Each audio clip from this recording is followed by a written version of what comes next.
Please computer. OK. Bonsoir, professeur. Bonsoir. Bonsoir, les Voilà, ceux qui sont en ligne, vous nous recevez, non? On a commencé le point. Bonsoir. Je me nomme Daoud Man. Je suis responsable d'une entreprise appelée Seven Group Invest. Seven Group est constitué de 7 membres. Je suis le responsable projet. Tout a commencé depuis 2014 où je travaillais en tant que serveur dans une entreprise. La place que je pouvais faire le nom. J'étais serveur et là-bas, j'ai constaté que le Libanais qui était notre patron se faisait beaucoup de sous en tout cas. Et il n'avait pas besoin de rendre compte à qui que ce soit. Et là est née une idée, une vision d'abord. Et après la vision, l'idée est venue. L'idée qui est venue est que j'ai fait une formation en minéralogie depuis 2012 et après la formation, j'ai fait un stage au BMG, Bureau d'études en environnement minier plutôt. Mais après, je me suis dit quoi? Je me suis formé en minéralogie et puis je travaille en tant que serveur. Même si j'aspire demain à créer peut-être ma structure de restaurant, mais ça ne rentre pas en ligne de compte de ma formation. Je parle à vous, à tout le monde. Non, non, pas vraiment. Non, il y a beaucoup de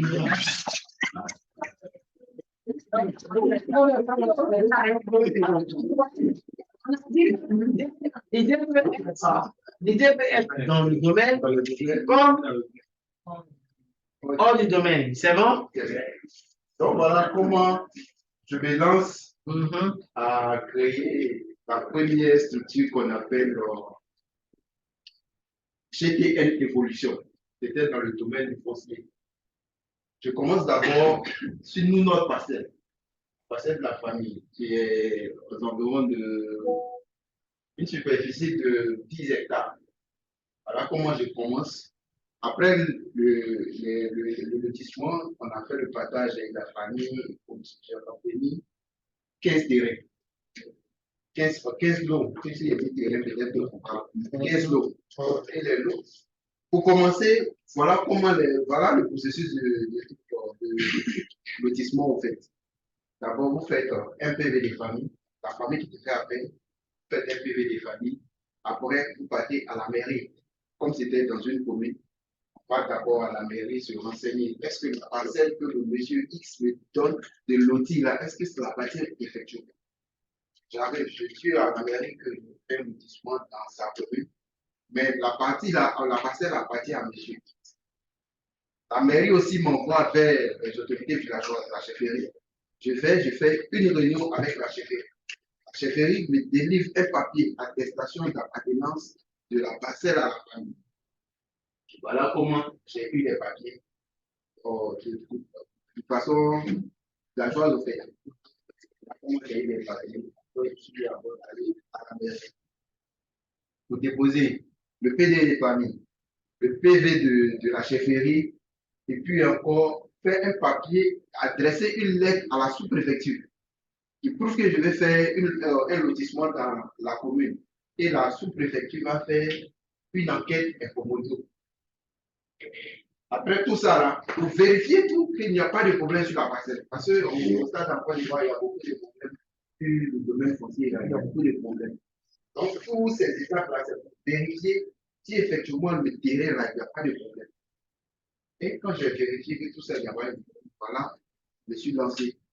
Et vous allez me demander où est-ce que j'ai eu l'argent. L'argent est venu, depuis que j'ai travaillé dans le restaurant, je vous ai dit, j'avais une vision. J'ai commencé à économiser jusqu'à ce que je puisse avoir une somme. J'ai travaillé pendant 5 ans dans le restaurant, puisque l'argent n'était pas. La dernière fois, le monsieur disait qu'on doit travailler. Il y a d'autres qui peuvent se lever un coup comme ça partir, mais par contre, il y a d'autres qui cherchent à travailler, à économiser. Une fois de plus, ils ont beaucoup d'argent, mais ils ont le fonds, le capital de leur fonds de roulement, ils peuvent partir. Voilà comment moi j'ai fait. J'ai travaillé pendant 5 ans. Après ces 5 ans, j'ai eu que je suis parti. Et Quand je suis parti, je n'ai pas commencé directement dans le lotissement. J'ai commencé à apprendre auprès d'un géomètre. Comment est-ce qu'il fait les bébés? Bon, je ne savais pas qu'un jour, il y avait un cours, on parle de bébés. Même s'il faisait un cours de géologie, pétrole et autres, nous, c'est comment on fait la reconnaissance des roches et autres, bien localiser peut-être une zone et tout. Mais quand le géomètre est venu, il m'a vraiment formé. C'était mon petit frère, mais j'ai appris à apprendre auprès de lui. Et dans notre déroulement, ça s'est vraiment tout fait. Parce que quand on finissait de faire le travail, j'étais le grand frère, je partais chercher le marché. Et quand j'ai eu le marché, il n'y a pas de contrat signé. Donc, dans le partage, le monsieur, la dernière fois, il disait partager 10 000 et puis 100 millions, ce n'est pas la même chose. Donc, quand on trouve l'argent, il faut que moi, je n'ai pas apporté grand-chose. Je suis là seulement le suivre et puis apprendre.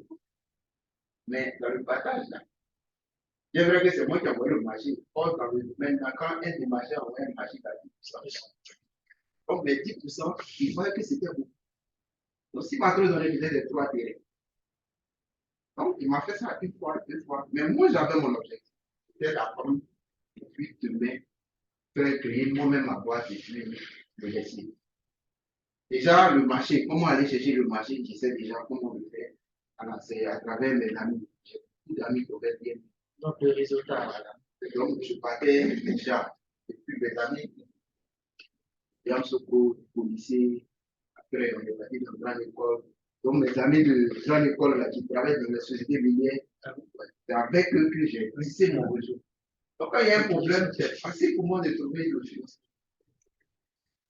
Comme les professeurs de l'IGP, peut-être des SRM, ou même moi-même, j'ai fait le stage. Tous ces professeurs-là m'ont permis d'avoir un réseau vraiment consistant.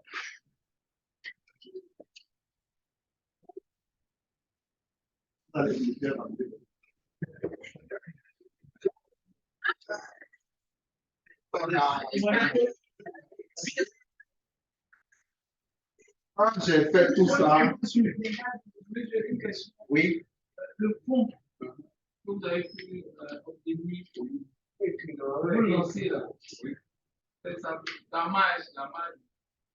Bon, moi, j'ai déroulé, comme je le disais, je n'ai pas commencé directement dans le lotissement, dans le foncier. Non, j'ai commencé à faire achat d'or. Comme dans mon village, on faisait de l'orpaillage, c'était facile pour moi d'avoir de l'or. Donc, c'est comme ça. J'avais au départ 500 000. Moi-même, j'ai pu économiser 300 000. Et puis, il y a un monsieur qui m'a complété. Donc, j'avais 500 000. Puis, je suis parti, j'ai fait achat de l'or. Et les achats m'ont permis d'avoir 3 millions. Voilà comment je commence à me lancer dans l'affaire. Tout a commencé à partir de 3 millions. Je commence à me lancer dans l'affaire. J'achète maintenant les matériels dans l'affaire de l'or. Il y a un matériel, il y a des matériels qu'on appelle mondiaré. Ça permet de faire le traitement de l'or. Donc, je m'en vais, j'achète. Les enfants aussi qui vont chercher l'or là, je les finançais, je les préfinançais. Et ils partaient chercher de l'or pour m'envoyer. Vous voyez. Donc, dans l'histoire de je les prenais en charge. L'objectif pour eux, c'était de me ramener l'or et moi, je venais vendre sur Abidjan. Et ils m'envoient l'or, moi, je viens vendre. Après, quand j'ai fini de vendre, de petits, tout ce qui est comme dépense, le financement que je leur donne, moi, j'ai fait ça. Et après, je leur donne. Voilà comment on faisait. Mais le bénéfice, là, quand moi, je viens vendre Abidjan, le bénéfice, là, c'est pour moi seul. Donc, par semaine, je pouvais avoir 200 000, 300 000 euros par semaine chaque semaine. Après ça. Mais ce n'est pas tous les jours que ça marche. Tu peux investir 3 millions et puis perdre 3 millions. Et c'est ce qui est arrivé. J'avais investi 3 millions et j'ai perdu 3 millions. Voilà comment je vais laisser l'or. Et puis, voici les bénéfices que j'avais acheté un terrain avec tel autre. Donc, je laisse l'or. Je vais acheter le terrain. Je finis d'acheter le terrain. Il y a un autre géomètre qui me dit Si tu peux nous trouver 2 millions, on va faire une ouverture de voie. Il a fait son travail. On va faire les ouvertures de voie. Alors, comment moi je vais rentrer dans le c'est-à-dire, mon frère m'a doublé juste quand j'étais fâché, il me dit, là-bas avec lui. Maintenant, je commence à faire mon achat. Donc, jusqu'à là-bas encore, on me double. Je fais 3 millions. Prêt. L'État m'a dit plusieurs fois, ça fait de l'or. Je fais cet argent. Je dis, bon, il me reste 200 000. Au lieu de prendre pour aller faire autre chose, au moins, il va acheter quelque chose. Là, demain, on dira que lui, il a fait de l'or, mais voilà, il achète. Et le terrain que je vais acheter va me donner autre marché. J'ai fait l'ouverture de voie à hauteur de 2 millions. Quand j'ai fini de faire l'ouverture de voie, je n'avais pas les 2 millions. Je suis allé voir un monsieur. Il y a un ami qui est actuellement aux États-Unis. Je l'ai appelé dans ce moment, c'était des vacances à je l'ai appelé. Il m'a dit, c'est sûr que j'en ai fait la quand j'ai fait les ouvertures de voie, c'était un terrain, je suis passé à 17. Donc, mon ami a pris dans le contrat qu'on avait signé, il avait dit, donc dans les 17, c'est 10 terrains, moi j'ai mis les 17 terrains. Je vais vendre les 7 terrains et je vais créer la société CVT. J'ai fait GLE Évolution. Donc je crée la société. Mais ce n'était pas trop, il n'y a pas, il devra avoir registre de commerce, beaucoup de choses vont entrer. Ce qui va faire que je vais laisser tomber. Je vais venir à Abidjan. Je veux le rentrer dans le domaine de la c'est le succès. Et à créer.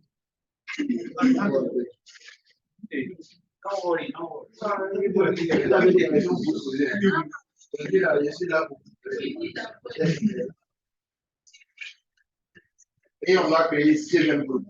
Seven Group, mon premier marché, c'était chez mais cette fois-ci, on va plus faire comme avant.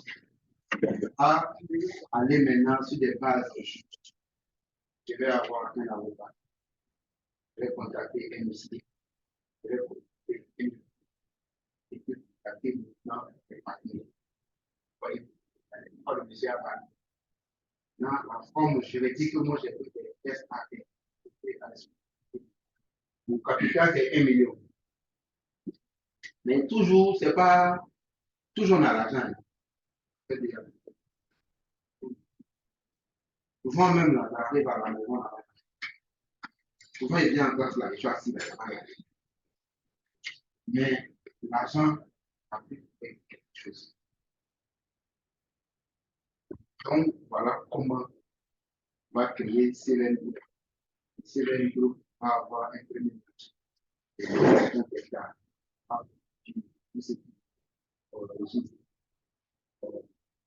Comme je l'ai dit, ça fait un avocat, faire avoir un notaire, avoir un ébaniste pour régler tous ces problèmes. Moi, je peux poser. Oui, pose. Comment faire pour être actionnaire déjà? Non, je vais t'expliquer avant. Voilà comment le Seven Group est monté. Et notre marché, notre marché actuellement,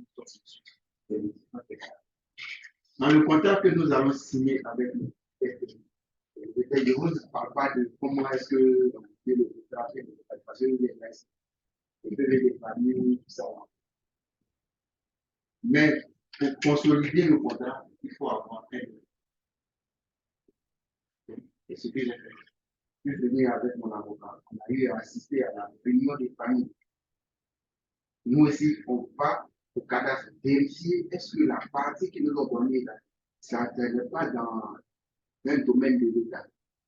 Est-ce que demain, là, ça ne va pas, l'État ne va pas utiliser dans 50 ans la partie là, peut-être quelque chose.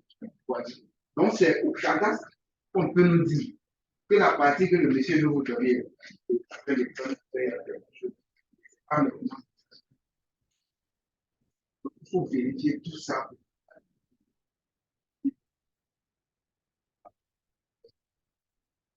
Voilà pourquoi la dernière fois, ceux qui faisaient l'exposition gestion, parce qu'il y a trop d'arnaques. Si tu ne prends pas le temps de vérifier, de vérifier tout le contenu, tu vas te faire arnaquer. Donc, mon avocat est pour activité, mais avec l'urbanisme, même si c'est mon urbanisme, tout ce qu'il va faire va se mettre. Il faudra qu'il parle. Lui aussi, actuellement, il cherche à acheter la clinique. Quand je vais finir, les financiers que je vais faire appel, vous pouvez être financier. Tous ceux qui vont venir, si tu me donnes 5 ans, tu vas faire un contrat. Il prouve que tu m'as donné quelque chose. Mais donc, pourquoi je dis ça? Le contrat est un élément dans l'histoire de la création. Tu peux avoir confiance, mais quand il s'agit d'argent, là, il n'y a plus d'enfants. Voilà un peu ce que je veux dire. Sur moi, le contrat de terrain qu'on a signé à Toumoudi, moi j'ai 3 terrains sur 1 hectare sur 10 terrains. Moi j'ai 3 terrains que je fais terrain à 7.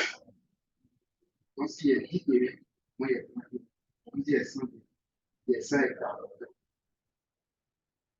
1 hectare, ça veut dire 1 hectare fait 10 000.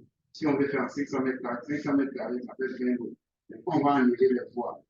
Voies principales, voies désert, puis voies secondaires. On va enlever tout ça. On va se retrouver. C'est à 14, 15. On prend le minimum de 10 lots. Donc, si 1 hectare, on dit toujours qu'on a dit. Mais ça peut dépasser. Voilà un peu parler de mon histoire. Donc, si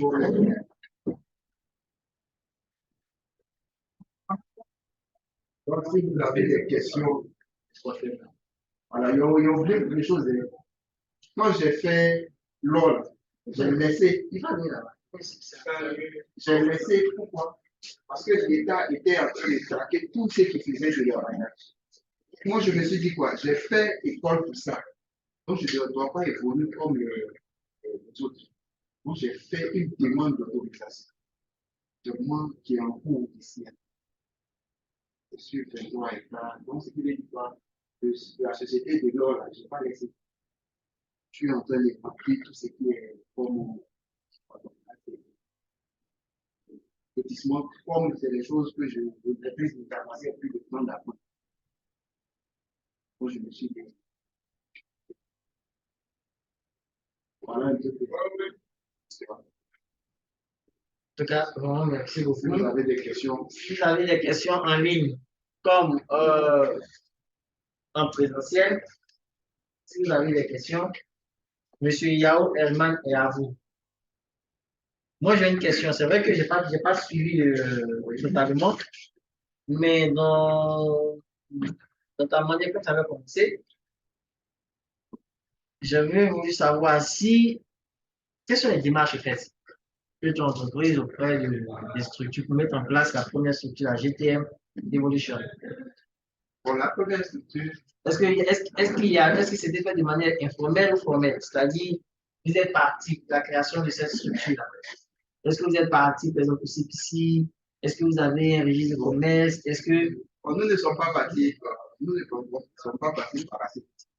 Mais je suis allé voir un notaire.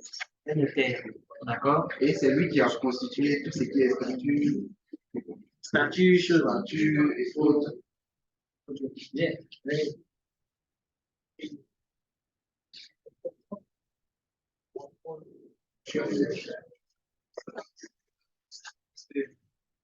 Sinon, vous allez mettre comme ça. Là, ceux qui sont ici, vous voyez comme ça. Ceux qui sont en ligne, vous voyez. C'est bon? Parce que si tu te mets toi-même comme ça, ils vont te voir de dos ceux qui sont en ligne. Je vais demander tout à l'heure. Il y en a plus encore. Ça va, il y a tout ça. Non, vous l'arrachez. Ça va.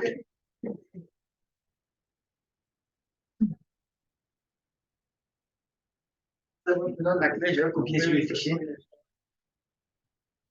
C'est bon? Donc, allons-y, je te coupe pour la mise en place du Ouais, pour la mise en place, moi, je suis allé voir un noté. c'est plus motivé. Seule chose que j'ai fait, je suis allé voir le service de l'impôt et pour chercher la TFL. Je vais chercher la clé. Parce qu'on était deux. Mon grand frère, plus moi. Il avait plus d'action. C'était l'argent. Il n'y a pas de... Et Seven Group Invest, eux sont basés dans quel domaine? Dans le lotissement aussi. Le lotissement aussi. Immédiatement là, c'est où À voir avec GTM. Mais d'où est venu le nom Seven Group Invest ou bien GTM? Non, le Seven Group Invest, on est sept. Ah, d'accord. On est sept et puis on a monté la structure et on s'est dit, les personnes qui voient La même vision. Est-ce qu'il y a des questions ici? En ligne, est-ce qu'il y a des questions pour Profil Macrio Maxime? Bon, je pense qu'il n'y a pas de questions. Ok. Merci beaucoup pour ton partage d'expérience. Je pense que tu as touché plus ou moins des personnes ici. Tu as touché des personnes ici pour nous. Ceux qui hésitaient encore à se faire. Voilà. Et notre futur entrepreneur n'est pas là. C'est toi, hein? Pas le ciel. Donc, tu t'assois là, tu t'installes là. D'accord.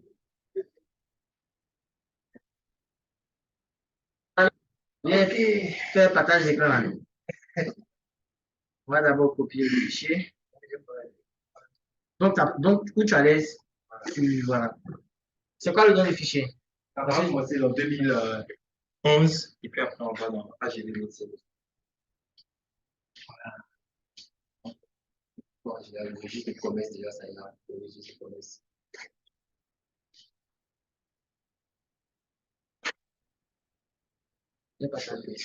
Bon, non, on va laisser, on va réduire le temps. Voilà. Attends, ça c'est bon. Je vais faire encore une seule fois. On va aller. J'arrive les deux fichiers en même temps, là, on va aller vraiment vite. En 2016 maintenant. Voilà, et puis ça, tu coupes ça sur la c'est bon aussi. Voilà, c'est super, on a deux ans de deuxième. Ok. Alors, donc, c'est ça, je vais d'abord. Alors, bonsoir, cher amis, frères, parents, monsieur, madame, en tout cas, tout le monde. Donc,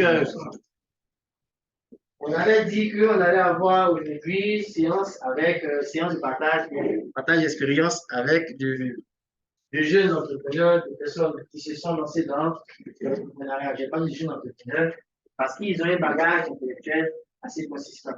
Donc, avec des jeunes qui se sont lancés dans l'entrepreneuriat, qui ont eu une autre vision pour eux, en fait. Pour eux, l'entrepreneuriat, c'était complètement une autre vision. Pas forcément celui de la fonction publique comme nous l'avons fait. C'est bon? On avait dit que pour entreprendre, il fallait respecter plusieurs critères.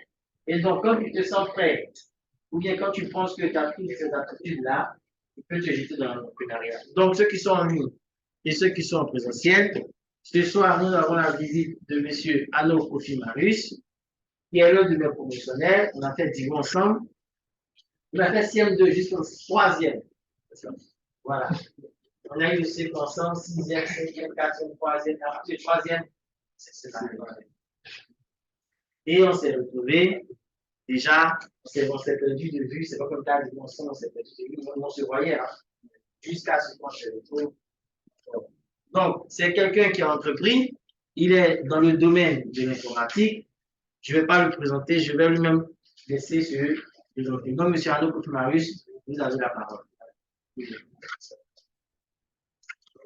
Bonsoir, ceux qui sont en ligne, ceux qui sont dans le cercle français. Vraiment, c'est une chance pour moi, mais aussi une très grande chance pour vous d'avoir aujourd'hui des gens, je sais qu'il y a d'autres personnes qui m'ont été rappelées avant moi, pour vous entretenir.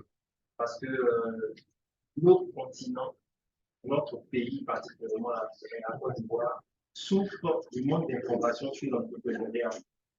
Et ce qui fait que nous, moi particulièrement, avec plusieurs autres aussi, on s'est lancé dans l'entrepreneuriat, comment on va dire ça, en apprenant sur l'État.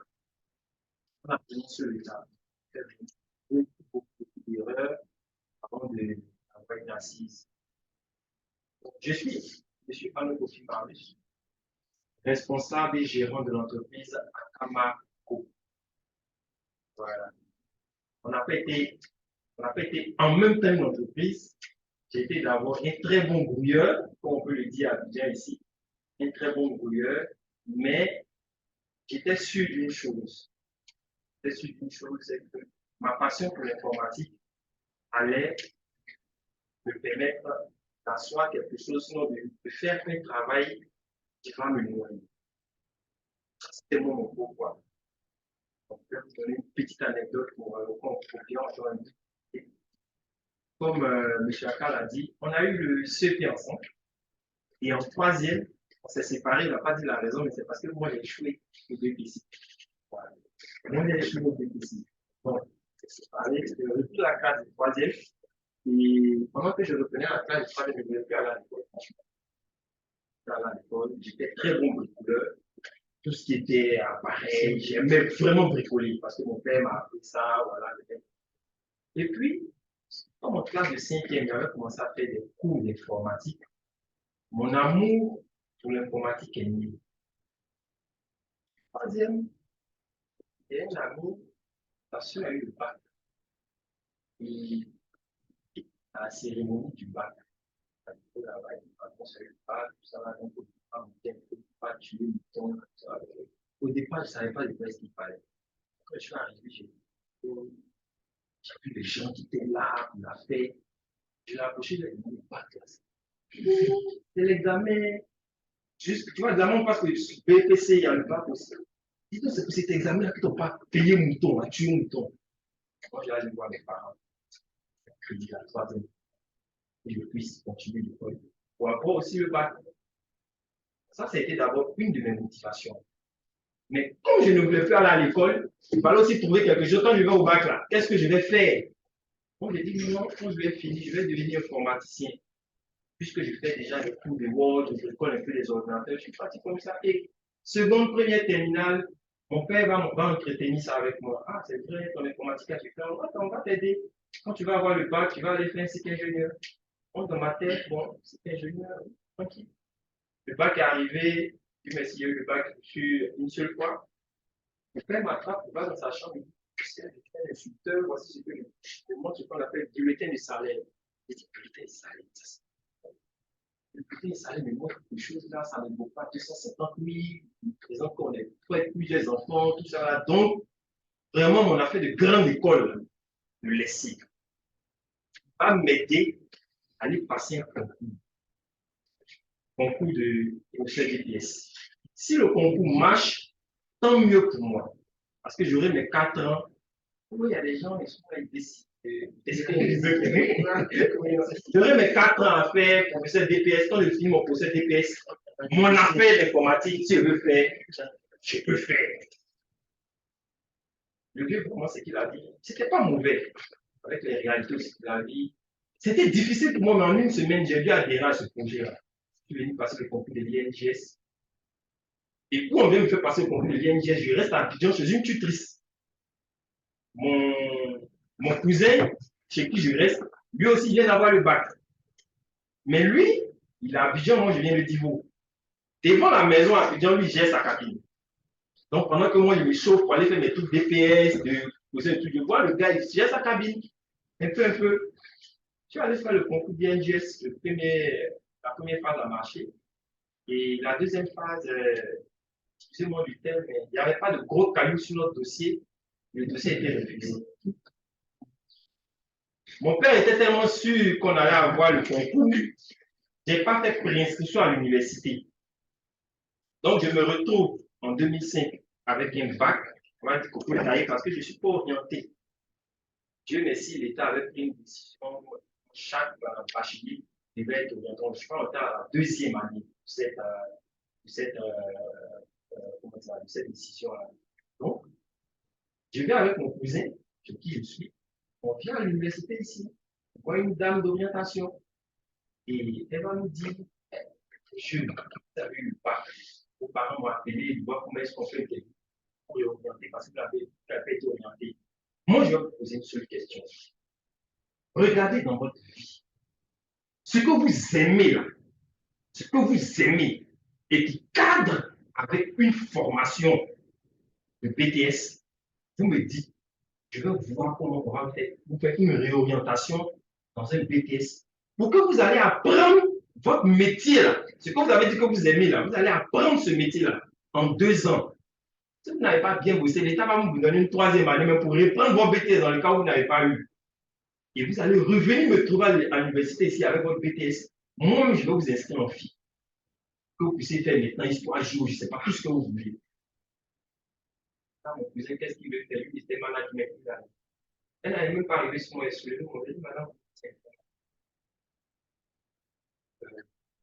elle fait les démarches. Moi, je retourne à Divo. J'ai le papier de mon papa. 2 mois après, janvier, je suis orienté en NTIP. J'arrive en NTIP, les 3 premiers mois, on fait des travaux. Après les 3 premiers mois, les professeurs décident de m'interroger en classe. Parce que pour eux, je suis perturbateur. Derrière moi, à l'administration, ils sont allés dire que j'ai eu le bac. Déjà, peut-être je suis quelqu'un qui a fait deuxième. J'ai déjà eu le bac il y a 2 ans. J'étais peut-être dans une grande école, j'ai déjà fait informatique. Donc, moi, je suis venu ici pour embêter tous mes camarades. Parce que pour mon niveau était très supérieur aux autres. Donc, on ne m'interrogeait pas. C'est quand ils ont fait appel à mon papa, qui est venu, il lui a expliqué la situation. Le soir, il me retrouve pas vraiment. Parce que ce que les professeurs disent, il y a le bon côté, il y a le mauvais côté. Je comprends que ton affaire d'informatique, vraiment, je vois que tu aimes ça. Ça prouve que vraiment, tu le fais bien. Mais en même temps, sois un peu doucement pour ne pas gêner peut-être tes camarades qui n'ont pas le même niveau. En parlant de camarades, mon voisin aussi, je l'avais appelé pour qu'il vienne. Mon voisin qui était avec moi en première année de BTS, lui, il n'avait jamais allumé un ordinateur. Je ne parle même pas des programmations qu'on faisait, mais je parle d'allumer. Il venait de grand là-haut. Ordinateur, il n'avait jamais vu. Mais quand on rentre en salle, on dit allumer les ordinateurs, on allume tout. Donc, je passe un peu cette petite histoire-là pour vous dire un peu d'où est-ce que mon amour d'informatique est venu. C'est quelque chose que j'ai aimé et j'ai décidé vraiment d'en faire mon métier. Donc, dans mon orientation même professionnelle, pour l'école, par exemple, dans mon orientation secondaire, j'ai dû joindre ma passion dans mon orientation. Et si je devais devenir vendeur d'arachide, je devais chercher en tout cas comment est-ce qu'on vend les arachides. L'école qui doit me former en tant que vendeur d'arachide, c'est vers cette école-là que j'allais aller. Donc, j'intègre une école qui s'appelle Isabelle, vous connaissez le professeur Salou Touré. Le professeur Salou Touré, il écrit les livres de maths. Moi, je ne savais même pas qu'il écrivait les livres de maths. Nos livres de maths de 6e jusqu'en terminale, les anciens livres de maths là, sous la position du professeur Salou Touré, un professeur éminent de l'université ici. C'est quand j'arrive dans son école que je sais que c'est dans cette école-là que je suis. Donc, j'ai fait ma première année de BTS là-bas, la 2e année, j'étais vraiment bien. BTS, ça m'a sorti 2 fois. Et j'ai pu avoir une bourse de ce fondateur-là pour créer le cycle ingénieur en réseau informatique parce qu'il n'y en avait pas. Et on a été vraiment tellement, on a tellement bien, comment on va dire ça,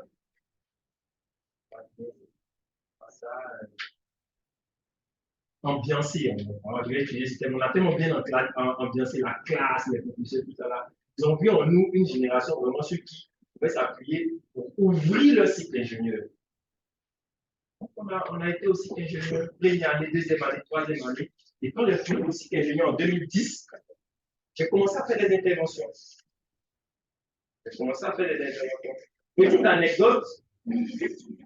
Petite anecdote sur laquelle je vais revenir. Pourquoi mon père ne voulait pas que je fasse une grande école? Il m'avait dit, quand j'étais en première ou en terminale, que puis qu'on est personne pour aller faire j'ai l'honneur. Ça aussi, il ne savait pas ce que ça voulait dire. Donc, c'est une des raisons pour lesquelles je ne voulais pas que je aille en grande école. Et moi, je lui avais répondu sans le savoir. Moi, si je vais faire grande école, tu n'auras pas besoin de faire j'ai l'honneur, mais les gens vont venir me chercher parce que je vais connaître mon travail de diplôme. C'était la promesse que je lui avais faite. Donc, quand j'ai eu le musique ingénieur, j'ai commencé à faire des tas de visites. Comme je suis un peu bon en informatique, j'ai commencé à faire des formations. Je vais voir les directeurs d'entreprise, des formations en site web que je connaissais. Je vais faire des formations comment on dit ça, en Photoshop pour les montages publicitaires. Hein. Je vais voir aussi des étudiants dans des écoles pour leur parler un peu de réseau informatique. Comment est-ce qu'il faut comprendre le réseau informatique? C'est pas que je en tout cas, je me débrouillais comme cela. Et j'ai un ami à, à Saint-Jean-de-Cocody avec qui j'étais lecteur, qui est stagiaire dans un CGA.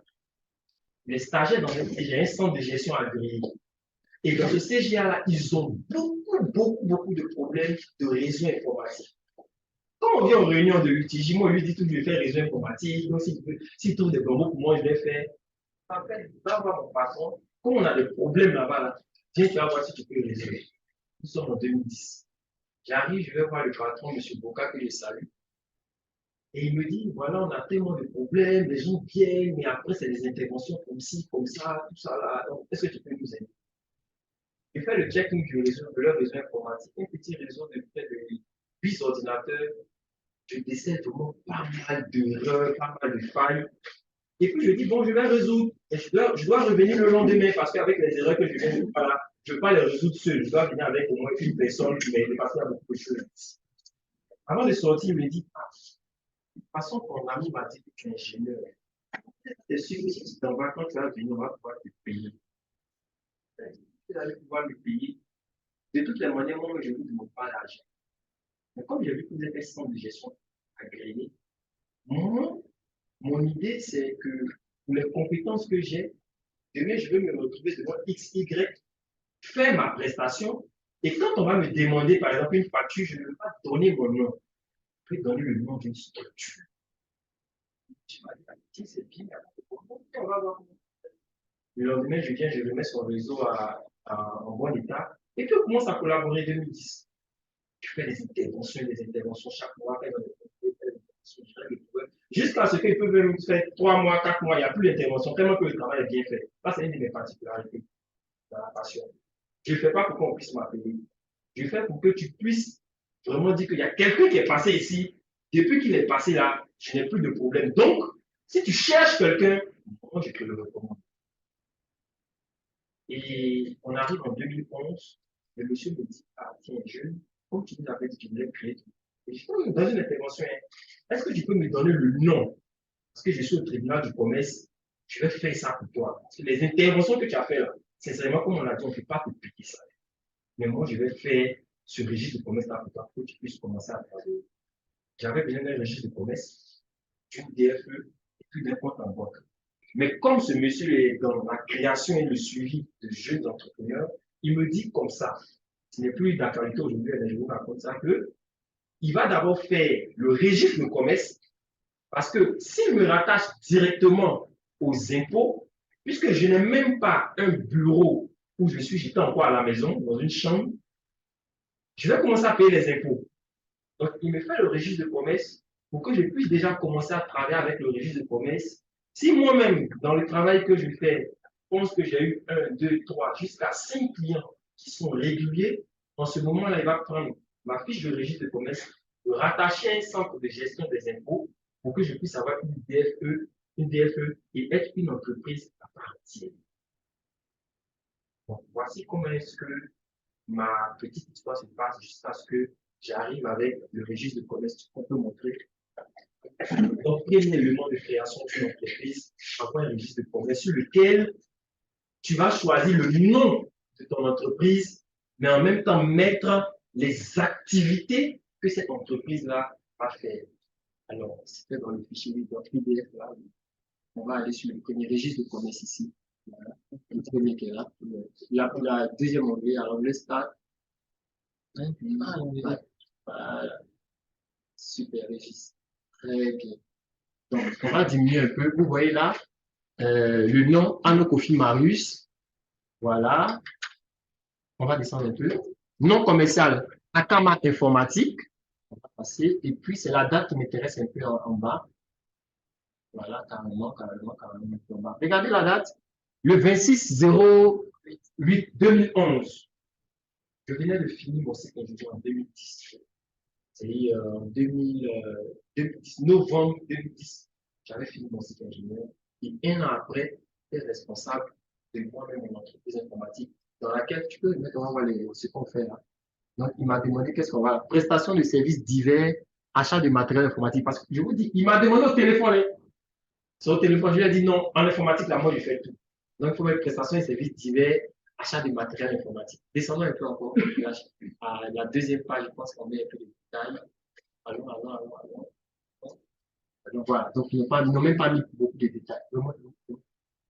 Voilà. Ceux qui sont en ligne, vous voyez un peu, voilà. Donc, lui-même, il revient pour dire, c'est lui qui va m'expliquer après. Il dit, quand tu es arrivé dans notre CGA, les premières choses que tu as fait, tu nous as d'abord apporté un conseil. Donc, dans tes prestations, nous, on va mettre conseil d'abord. Donc, lui-même, il met conseil. Et puis après, la formation en matière informatique, création de réseaux et de serveurs en informatique. Donc, voilà un peu comment est-ce que je crée mon entreprise. Je vais travailler avec ce registre de commerce-là jusqu'en 2013. Et c'est en 2013 que je vais avoir un autre marché. Et ce marché-là va me demander de faire un compte entreprise au nom de la société. Et c'est parce qu'on me demande de faire le compte entreprise au nom de la société que je vais faire le rattachement. Donc, deuxième élément, je vais me rattacher aux impôts. Puisque j'étais toujours dans ma chambre d'étudiant, je n'avais pas de local, ce monsieur du CGA-là va me prendre comme il va me faire un contrat de bail dans son local, comme si je loue un espace dans son local, parce qu'un entrepreneur, une entreprise doit avoir forcément une localisation. Donc, ma localisation sera le bureau du centre de gestion agréé qui est à Koumassi, comment dire, Bon Samaritain. Donc, mon registre de commerce, ma DFE, comme je suis dans la zone de Koumassi, on me rattache au centre des impôts de Koumassi. On me rattache au centre des impôts de Koumassi. Normalement, moi, j'exerçais à Cocody, mais je suis rattaché au centre des impôts de Koumassi. J'ai fait toute l'année 2013 au centre des impôts de Koumassi. Et en 2014, il va faire une DFE de transfert. La DFE, c'est le document qui prouve qu'une entreprise est déclarée au niveau des impôts. Et elle est rattachée à un centre de gestion qui se trouve dans les communes. Donc, ils vont me faire déménager de la commune de Koumassi pour m'envoyer dans la commune de Cocody. Donc, ma première DFE va être envoyée à Koumassi. Koumassi va signer sur cette DFE-là pour dire qu'on te transfère dans le centre de gestion des impôts de Cocody. Sur ma DFE, on va voir quelque part DFE de transfert. On va transférer à Cocody. On a eu à travailler à Cocody en 2014, en 2015. Nos clients étaient arrivés à un certain niveau avec beaucoup de problèmes parce que l'entreprise qui était là, c'était une entreprise en termes des types d'entreprises, c'était une entreprise personnelle. C'est vrai qu'il y avait le nom commercial, mais derrière l'entreprise, c'était toujours mon nom, réellement. Dans les types d'entreprises qu'on voit, il y a les SA, les SARL, les entreprises personnelles. Au départ, c'était une entreprise personnelle qui l'avait fait. Donc, c'est vrai qu'on voit le nom commercial Akama Informatique, mais aux impôts, ils ne connaissent pas Akama Informatique, ils connaissent plutôt Anokofi Marius. Il s'est mis après en parenthèse Akama Informatique. Donc ça faisait qu'on n'était pas vraiment solvable avec certaines entreprises. Donc il fallait qu'on fasse évoluer l'entreprise vers une SARL. Mais le même conseiller encore va me dire qu'on ne fait pas évoluer une entreprise parce que les clients te demandent de faire évoluer l'entreprise. Non. C'est qu'est-ce que tu fais rentrer? Est-ce que cette entreprise-là, tu penses que vraiment tu peux la faire évoluer? Parce que plus tu fais évoluer ton entreprise, tes impôts aussi vont augmenter. Donc on a dû travailler 2014, 2015, début 2016, avant de constater que vraiment, on va passer à une autre étape. C'est comme ça qu'on fait migrer l'entreprise comme informatique personnelle en une SARL unipersonnelle. Une SARL unipersonnelle qu'on dit qu'avec un seul associé. Donc, je suis le seul associé qui est 100 parts de l'entreprise. Donc, on fait évoluer ça. On peut aller sur le deuxième. Aller sur le deuxième, oui. Sur le deuxième, voilà. Et là, on va passer, puisque maintenant on a outillé, j'étais au téléphone au départ, on a outillé, on va changer le nom, on va l'appeler Akama Group et on va vraiment segmenter nos activités. On va segmenter nos activités. Bon, là, ça, c'est le registre de commerce encore ici. C'est ça, voilà. Ça, c'est la nouvelle version du registre de commerce qui est un peu différente. Descendons, voilà. Donc ici, vous voyez, voici la SARL unipersonnelle dénommée Akama Group. Et dedans, on va subdiviser maintenant. En tout cas, j'ai tout mon temps pour bien faire les choses. Hein. Et quand je rentrais, il y a un monsieur qui parlait de notaire. Et pour faire la migration, nous sommes allés voir aussi un notaire. Et c'est le notaire qui va nous faire les statuts de la SARL. Parce que pour une SARL, il faut avoir des statuts. Donc, ce notaire va nous faire les statuts. Et dans les statuts, il va expliquer les différents services que nous allons mettre en place pour nos différents clients. On a parlé de l'imprimerie, informatique et télécom, vente de matériel informatique, production audiovisuelle, et études, audit et conseil informatique. Vous voyez que conseil informatique revient. Après, bâtiment, parce que j'ai ma soeur qui a fait le bâtiment. Donc, en tant qu'entrepreneur, je me suis dit que on va essayer de tricher aussi comme nos dévanciers. On va trouver souvent les Libanais, vous allez voir, ils ont une seule en tête, mais ils font tout.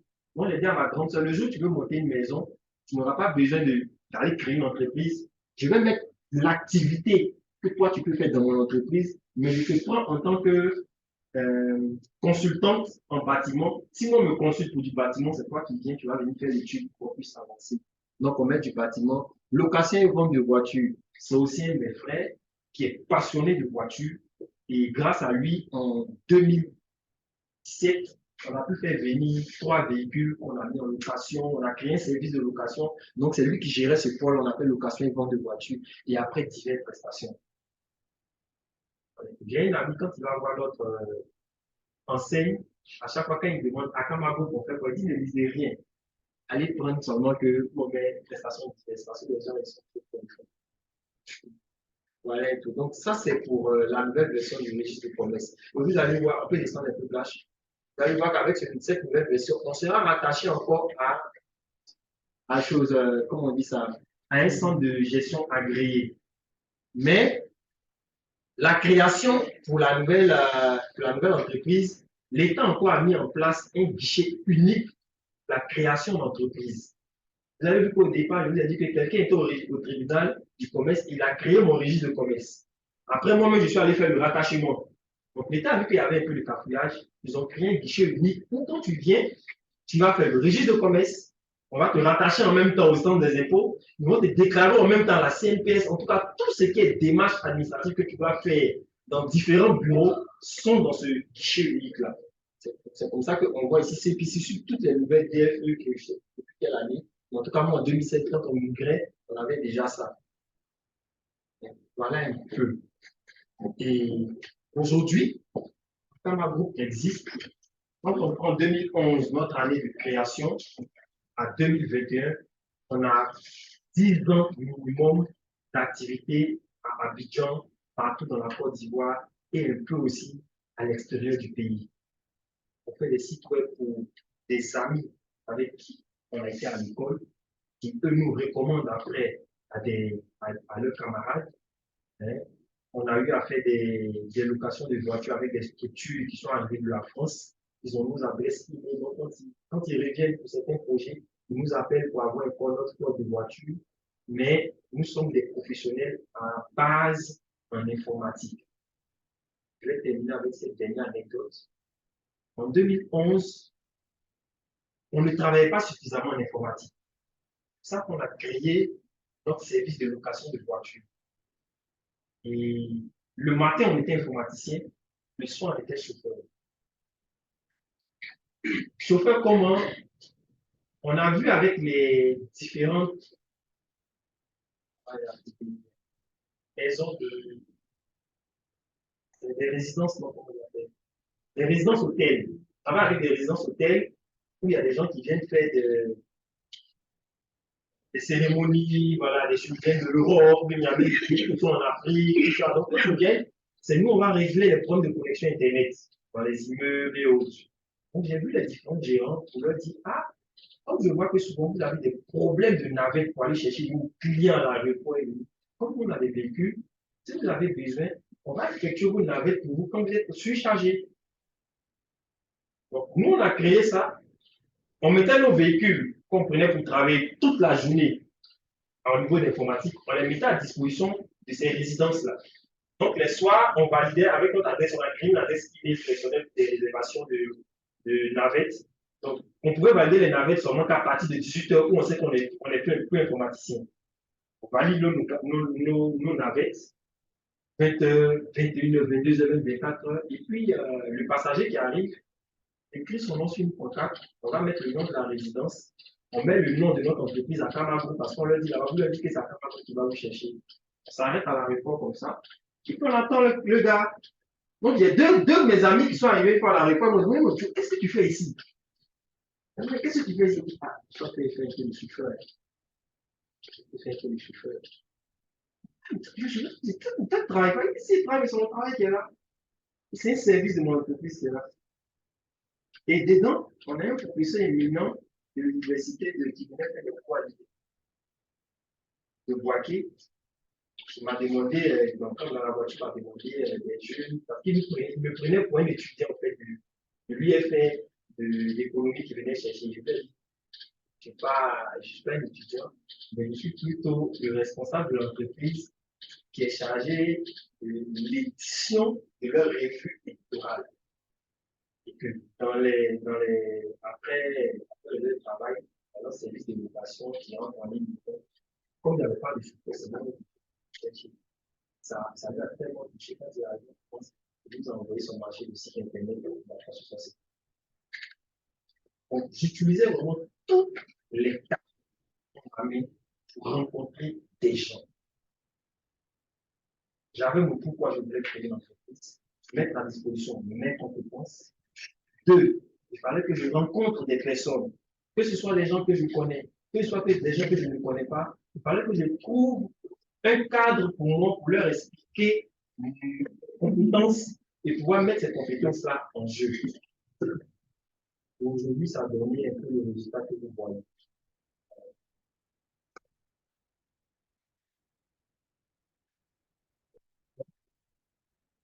Mon nom est M.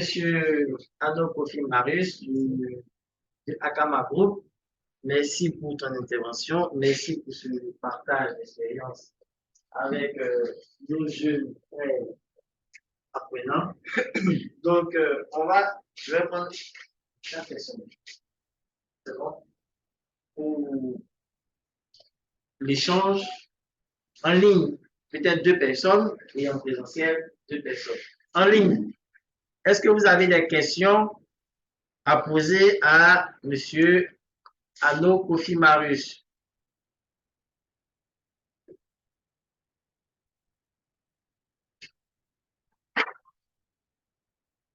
En ligne, est-ce qu'ils sont là? Il n'y a pas de participants en ligne. Ok, on va laisser ceux en ligne réfléchir. On va prendre en présentiel si vous avez des questions. Oui, je te présente. Moi, j'aimerais savoir, jusqu'à maintenant, quelles ont été vos réelles difficultés dans votre opération? Alors, je vais dire qu'on n'a pas eu de réelles difficultés en premier. C'est une question qui peut répondre à on n'a pas eu de réelles difficultés parce que la Côte d'Ivoire est un terrain vraiment florissant. Il y a beaucoup à faire. Il y a vraiment beaucoup à faire. Moi, dans mon domaine de l'informatique, quand on rentre dans les sociétés, sincèrement, la plupart du temps, les gens ne veulent pas nous laisser partir. Parce qu'ils ont des problèmes et des problèmes. Et les informaticiens, il y en a des tâcherons, il y en a de bons. Nous, on a choisi d'être dans le bon. Donc, quand tu arrives, les gens ne veulent pas te laisser. Donc, pour moi, on n'a pas de difficultés à ces niveaux-là. Là où on a des difficultés, c'est quand, par exemple, on n'a pas peut-être beaucoup d'interventions sur, comment on va dire ça, dans des entreprises qu'on fait. Donc, on passe en même temps, on peut revenir sur le registre de commerce là, on passe en même temps sur dans notre service où on parle de matériel informatique. Toutes ces entreprises-là nous commandent du matériel informatique. C'est là où on a des difficultés. Parce que comme toute entreprise, je vous ai dit, l'entreprise a été créée sur les prestations, donc à 0 francs. Comment est-ce que je devais facturer ces prestations? Je ne les ai jamais facturées. Le monsieur m'a rendu service en créant le nom de chose dans le registre de commerce. Juste ça. J'étais encore en chambre même. Donc, c'est avec 0 francs que j'ai créé. Donc, quand je vous dis 0 francs, ça veut dire que je n'ai même pas de fonds de roulement. Je n'ai pas de fonds de roulement. Donc, quand une entreprise vient me voir, qui me dit qu'elle veut un ordinateur qui a une valeur, par exemple, de 500 000 francs, la procédure qu'on fait, c'est quoi? Monsieur X, vous appelez monsieur Samuel. Monsieur Samuel veut un ordinateur. Il fait partie d'une entreprise. Je ne peux pas aller prendre un ordinateur au black, lui donner. Je ne peux pas lui proposer un ordinateur de seconde main. Ce n'est pas monsieur Samuel, ce n'est pas un étudiant, ce n'est pas quelqu'un à qui je veux rendre service. C'est une entreprise. Donc, l'ordinateur que je lui envoie, il doit avoir des garanties derrière. La première garantie, par exemple, c'est la garantie de remplacer l'ordinateur en cas de problème. Pour avoir ce genre de garantie-là, il faut travailler avec des fournisseurs. Et ces fournisseurs-là, quand tu vas chez eux, je vais leur dire, monsieur Samuel de l'entreprise, Samuel SARL m'a commandé un ordinateur. Son ordinateur fait 500 000.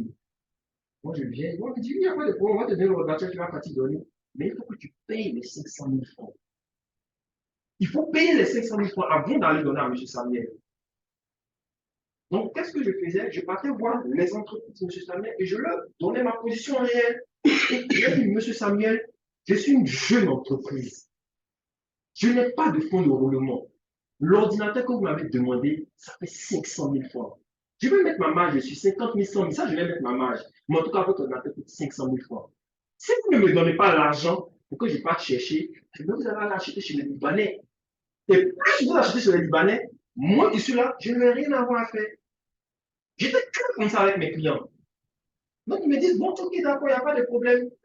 Ils vont me faire un chèque, mais ils veulent faire le chèque au nom de l'entreprise. Je le dis encore. Si vous faites le chèque au nom de l'entreprise, c'est déjà bon. La banque va voir que je travaille. Mais je ne vais pas vous livrer votre ordinateur dans votre urgence là. Je vais attendre les 3 jours quand le chèque va passer là.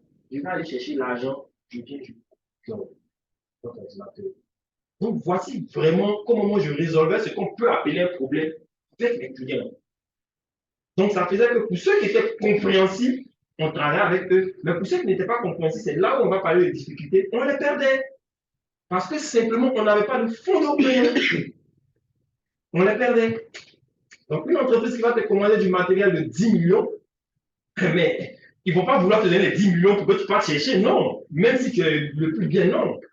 Ils vont te dire en tant que structure, bon, réellement, bon, même si vraiment, on peut te donner peut-être 5 millions, ou bien peut-être 4 millions, on ne va pas te donner tout l'argent. Donc, c'est une vraie difficulté, ça. Elle n'est même pas passée, mais elle est toujours encore d'actualité. Elle est toujours d'actualité. Je ne sais pas si j'ai répondu à la question. Une autre question? Il n'y a pas de questions officielles. En ligne, est-ce que vous avez des questions? Oui. Ok, allons-y.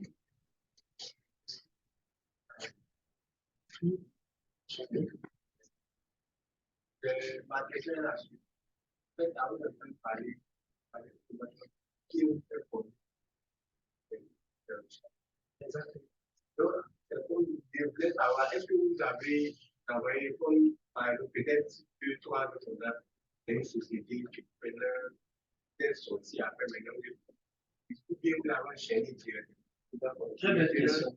La deuxième question, c'est dans l'autre question, mais après ça, depuis vous êtes entrepreneur, vous travaillez, comment vous sortez?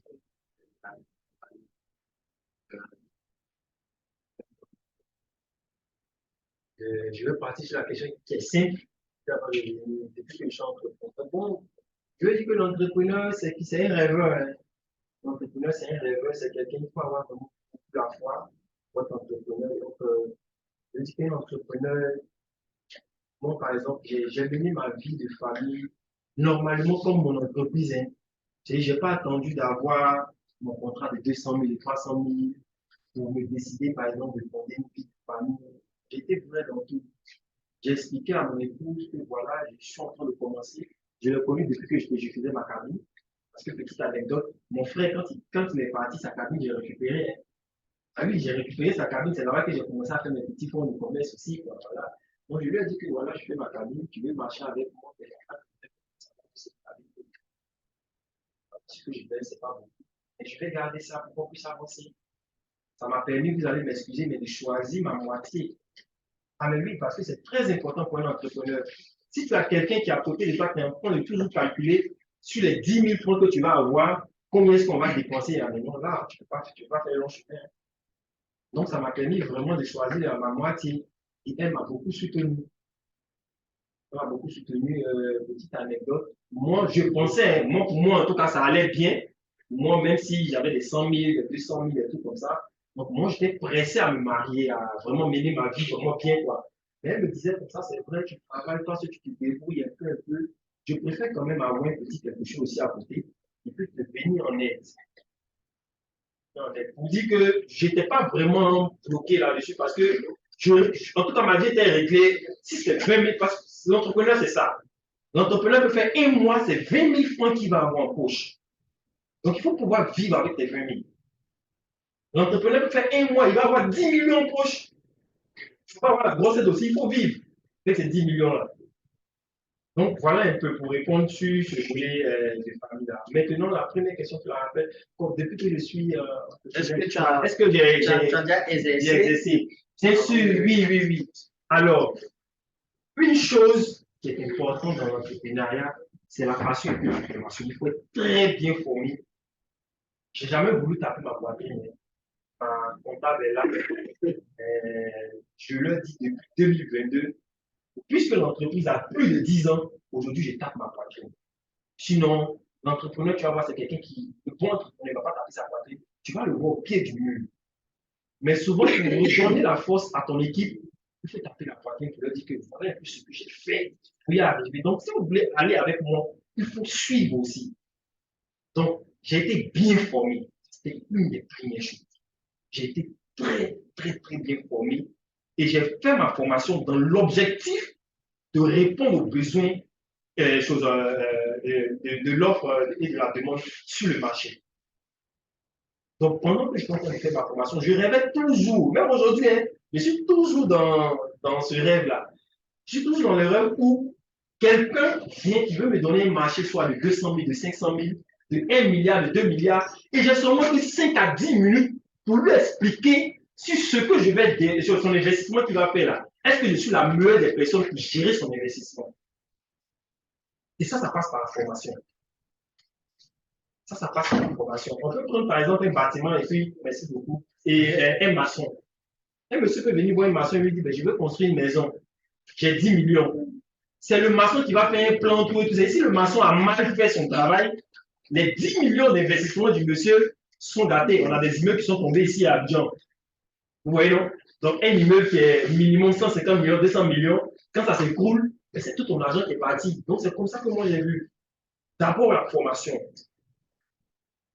Je reconnais que pendant que j'étais en train de former, j'avais des camarades qui venaient me chercher parce qu'il y avait aussi, je faisais que des interventions, ils venaient me chercher pour aller faire des interventions en entreprise. Je leur disais non, je n'ai pas fini tel cours, je ne vais pas aller. Je n'ai pas fini ça, je ne vais pas aller. Donc, j'ai fini d'abord par me former. Et la partie qui a été vraiment très, très, très importante pour moi, c'est l'insertion dans une entreprise. Ça, c'est vraiment très important. C'est comme je l'ai dit, l'entrepreneuriat, je l'ai fait sur l'État. Mais gérer une équipe, il fallait que j'aille en entreprise pour pouvoir gérer une équipe. Donc, mon premier stage de BTS que j'ai eu en 2007, j'ai fait mon premier stage en 2013 pendant que je suis responsable de ma structure. J'accepte d'aller à Orange pour faire mon stage. Je suis payé à 58 000 par Orange Money. 6 mois de stage, j'ai fait pour avoir cette insertion dans l'entreprise. Je fais le stage de BTS après avoir fait un stage en 2010 pour valider mon cycle ingénieur. Donc, stage d'abord de cycle ingénieur, là, ça me permet de comprendre le milieu de l'entreprise. Mon premier patron, qui est ce monsieur-là, monsieur Memel, en montant, passé son site web peut-être tout à l'heure, il faisait venir des entreprises dans notre entreprise pour réaliser le réseau informatique pour lequel moi j'étais formé. Je suis allé une fois devant lui et dit, monsieur, moi j'ai fait un réseau informatique. Je suis compétent, ce réseau-là, moi je peux le faire. Non, mais malheureusement, tu sais pas de quoi tu fais les sorties de l'école. Ça, c'est des gens qui vont venir faire le truc. Je le regardais. Je le regardais. J'avais mes compétences, mais je le regardais. Il payait à chaque fois. Moi, j'ai fini de faire mon insertion. Et non, je suis venu le voir. Il ne me payait même pas le transport. Après, quand je lui ai demandé de payer le transport, il m'a dit non, mais tu sais, si je dois payer ton transport, je vais te prendre encore comme un stagiaire. Lui, il ne savait pas que moi, j'allais dans mon entreprise. Il va te prendre encore comme un stagiaire. J'ai travaillé jusqu'à un été après, je lui ai dit. C'est vrai que j'ai fait un bon nombre de chemins ici, mais je vais devoir arrêter. Quand j'ai arrêté, je suis allé faire mon marché que j'ai eu. On s'est rencontrés 3 ans après à l'agence de mousse de Cocodilla. Il m'a demandé, ah, mais tiens, Marius, qu'est-ce que tu fais maintenant? Je dis, monsieur, j'ai ma propre structure, je me débrouille, je fais mes interventions, tout ça là. Et ce monsieur-là, aujourd'hui, on est devenu partenaire d'affaires. Mon premier patron. Parce qu'après, il a compris comment j'étais réglo dans mes choses, comment est-ce que j'étais compétent aussi dans ce que je faisais. Et en 2021, il a fait une mission sur la France. Il a fait une mission sur la France où il m'a laissé tous ces documents d'entreprise pour que je puisse gérer son entreprise. Donc, effectivement, j'ai fait une session. Voilà, ce n'était pas vraiment réglé comme ça parce que j'étais déjà dans le milieu professionnel. J'avais aussi, moi aussi, mon stage, par exemple, d'Orange, j'ai eu plein de difficultés à Orange. Parce que j'étais à chaque fois en retard. J'étais à chaque fois en retard parce qu'il fallait que je finisse mon intervention avant de venir. Je n'avais pas de pause. L'heure de pause, là, je prends pour aller gérer mes interventions et puis je reviens. Je prends pour aller gérer mes interventions et je reviens. Et après, en 2016, quand on a créé l'entreprise, on a eu vraiment des gros problèmes financiers parce qu'on est en train d'ouvrir notre projet de véhicule, location de véhicules. Donc, pour cela, j'ai dû sortir un peu de l'entreprise. Là, je cherchais vraiment un emploi pour pouvoir me soutenir un peu financièrement.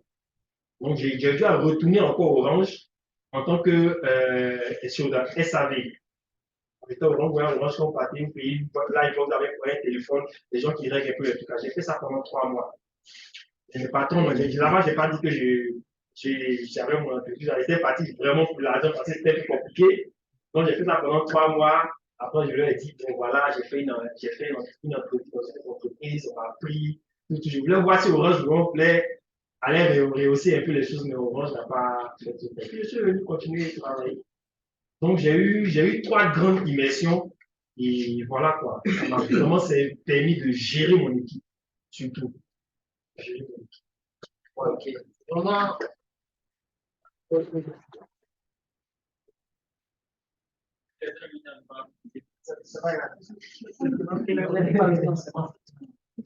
c'est bon. Faut garder ça professionnel. Ouais. C'est bon? Je suis là, donc à chaque Voilà. fois. Donc, aussi après, à la fin, on peut échanger. Ok, monsieur Arnaud Kofi Marius, on va vous remercier. Je vous remercie pour votre participation. Merci à vous. Merci de cet exposé. J'espère que ça a touché les uns et les autres. Donc, à la fin, tous ceux qui sont intéressés et qui ont d'autres questions pourront échanger avec M. Kofi Marius. Vraiment, merci beaucoup. Je vais donner un conseil avant de. Ok. Voilà. Ce que moi, je voulais vous dire personnellement pour l'entrepreneuriat, quand en BTS, mon professeur de sciences,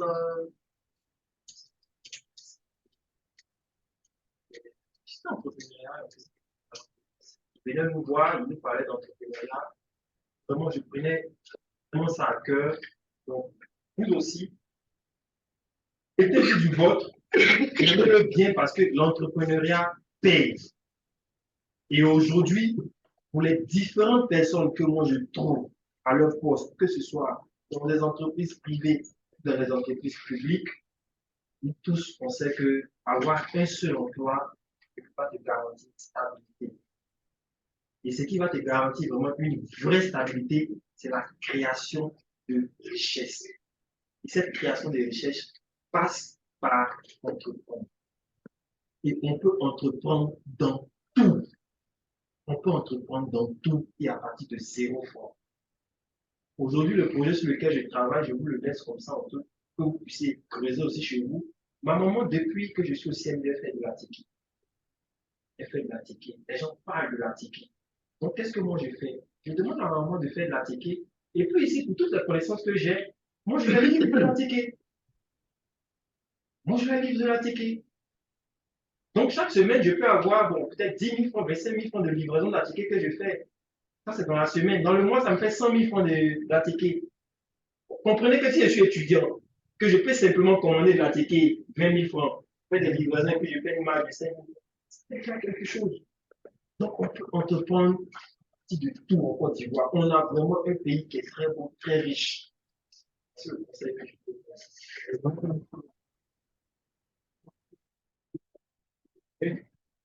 Et je vais revenir encore sur ça. Je vais revenir sur la pyramide de Maslow. C'est bon? Pendant le coup, je disais, le sommet de la pyramide, là, c'est quoi? C'est que demain, là, tu peux ton avion, c'est bon? C'est bon, non? Et je pense que cela passe nécessairement par la réalité, nécessairement parce que, étant fonctionnaire, Côte d'Ivoire, c'est combien est-ce que c'est bon? Donc, il ne peut pas se permettre de prendre un avion, aller aux États-Unis et changer son pays. C'est bon, non? Voilà. Et un fonctionnaire qui fait ça là, c'est que. C'est bon? Voilà, c'était une petite parenthèse. Et donc, on va continuer avec notre second intervenant, monsieur, monsieur Samuel Sévy, qui est également directeur général et général management, manager de son entreprise, dénommée CIE. Donc, sans plus tarder, je vais laisser la parole à monsieur Samuel, qui va se présenter, il va nous partager un peu son expérience. Monsieur Samuel, vous avez la parole. Bonsoir à tous. Bonsoir, vous n'êtes pas trop dynamique. Ah, Bonsoir. monsieur Samuel, excusez-moi, je vais le dire. Pourquoi dynamique? Nani a compris. C'est quoi ma partie moi? Hein? Donc, si vous n'êtes pas dynamique, ça ne sert à rien que je lance le projet en 180. Parce que j'ai, dans mes activités, j'ai un projet que j'ai dénommé mon projet en 180 secondes. C'est-à-dire que chaque étudiant doit parler de son pitch, voilà, speech, présenter son pitch. Avec 180 secondes, c'est peu, mais je leur disais que ça a, voilà, on dit ça assez. Non, nous parle de voilà. Donc, c'est bon, non? Et donc, c'est quoi le concept, c'est quoi? C'est que ça amener chaque étudiant à s'investir dans le. Et donc, à l'issue de ça, moi, je vais corriger de manière pédagogique. Je vais retenir 5 projets, je vais dire 5 projets. Et les 5 projets, je vais donner le temps pour le mettre en compétition. Que chacun vienne présenter le défense. Et donc, c'est un projet qui me tient à cœur. On a fait une première édition. Quand j'étais recruté aussi en j'ai fait une première édition. La deuxième édition, malheureusement, il y a eu quelques petits soucis d'accompagnement. Donc, cette année, je compte relancer encore ce projet-là. Voilà. Et donc, c'est sur vous qu'on compte aider nos jeunes frères à vraiment se jeter dans le jeu. Donc, vous avez la parole. Et donc, je dis encore bonsoir. Bonsoir, monsieur. J'espère que vous allez bien. D'accord. Donc, moi, c'est Samuel Sévy. Je suis directeur général de CIE Côte d'Ivoire. Donc, CIE Côte d'Ivoire, c'est une filiale du groupe Sénégal. Vous connaissez le groupe Sénégal. Je connais le groupe Sénégal. Donc, l'entreprise qui fait les passeports, ça, c'est Sénégal Côte d'Ivoire. Et une des filiales, donc, le groupe par 14 entreprises. comment utiliser les nouvelles.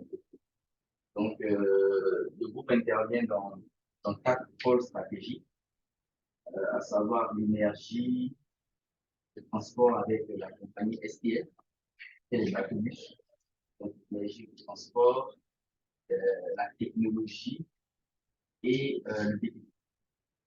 Les 4 pôles stratégiques. Et moi, mon entreprise, elle intervient dans l'agriculture. Donc, probablement, en vue de la création d'un système pôle stratégique, agriculture agroindustrie, donc on débat sur ce point. Donc, pour la petite histoire, bon, j'ai été invité pour partager mon expérience. Donc, je sais pas combien de temps j'ai. Je sais pas combien de temps On est à j'ai. 17 heures. C'est à 17 heures. D'accord. Il y a d'autres qui vont poser des questions aussi. Ok, il n'y a pas de souci. Et donc, c'est étant ravi que je suis venu, parce que j'apprécie beaucoup ces week-ends où on peut échanger entre nos jeux, parce que je suis très jeune, j'ai encore 5 ans. Donc, je suis très jeune aussi, comme vous.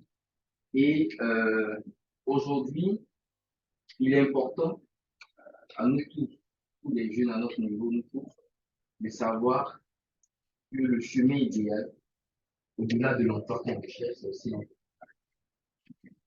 Pour se lancer dans l'entrepreneuriat. Excusez-moi, ça me gêne beaucoup de. Non, À chaque fois, non, ça me gêne beaucoup. Ok, il y a monsieur Ano Kokimarus, voilà, c'est retiré parce que il était en entretien à Geste aussi, en train de travailler à Geste aussi, donc il m'a dit, ah, est-ce qu'on peut venir dans notre vie quand même? Mais c'est peut-être une plus tard. Donc il a sacrifié de son temps, donc il retourne à Geste aussi, donc il nous demande la permission pour se retirer.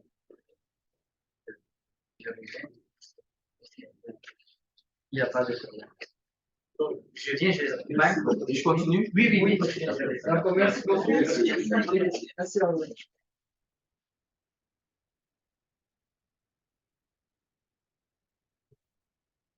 Il est important aujourd'hui pour nous jeunes de savoir exactement comment on passe notre avenir. Vous savez, on va à l'école, on suit des formations, mais ce n'est pas suffisant. Au-delà de cela, il y a autre chose. Mais cette chose vient de nous-mêmes. Est-ce que vous comprenez? Plusieurs personnes peuvent aller à l'école, étudier la même chose, mais à la fin, il y a un qui devient un Thierry Tan, un Tiam, il y a un qui devient un Jean-Luc Dion, par exemple, et il y en a qui deviennent gérants de cabine ou qui se débrouillent quelque part. Pourtant, c'est la même formation. Pourtant, c'était le même apprentissage. Tout dépend de la valeur ajoutée de personne. Le système nous met dans un schéma. C'est clair. On suit ce schéma. Mais dans ce schéma, il y a la valeur ajoutée individuelle. C'est ce qui va faire toute la différence. Vous allez apprendre la même chose, mais la valeur ajoutée individuelle, l'innovation individuelle, les qualités individuelles, c'est ce qui fera la différence. Moi, je me suis lancé dans l'entrepreneuriat à 17 ans. J'avais 17 ans. Mais ce n'était pas quelque chose que j'avais voulu faire. Déjà, pour être entrepreneur, ça part d'un constat. Il ne faut pas confondre entrepreneuriat ou recherche de marché ou exécution de bonbons ou bien activité à revenus récurrents juste pour résoudre un problème parce que je n'ai pas d'argent et autres. Non. L'entrepreneuriat part d'un constat. On fait un constat vis-à-vis d'un problème bien défini. Donc, face à ce problème, on se dit, je peux apporter une solution. Donc, ça peut être un problème en lien avec notre formation, en lien avec notre domaine d'expertise. Ça peut être également un problème en lien avec la société en général, qui n'a rien à voir avec notre domaine d'expertise. Donc, c'est un problème qui se présente à nous. Et face à ce problème-là, on a le réflexe de dire, je peux ou je veux apporter une solution. Ça, c'est le premier pas de l'entrepreneuriat. Et on réfléchit à essayer de trouver une solution, mais une solution viable. C'est-à-dire qui résout effectivement le problème. Donc, ça prend du temps de trouver cette solution. trouve la solution. Lorsqu'on trouve cette solution, c'est une idée. C'est une idée qui vient de naître. Et quand cette idée elle naît, on la développe, on la perfectionne. Si c'est un produit matériel, on le matérialise. Si c'est une application, si c'est quelque chose de technologique, on essaie de faire la matérialisation également pour essayer, pour tester, pour s'assurer que cette solution résout effectivement le problème. Donc ça, on est à l'étape d'idée. Après cette étape, maintenant, si c'est une solution qu'on a apportée à un problème, on vérifie est-ce que ce problème s'adresse à plusieurs personnes. Ces personnes-là, ce sont les clients. Donc, j'ai trouvé une solution parce que j'étais face à un problème. Ce problème touche plusieurs personnes.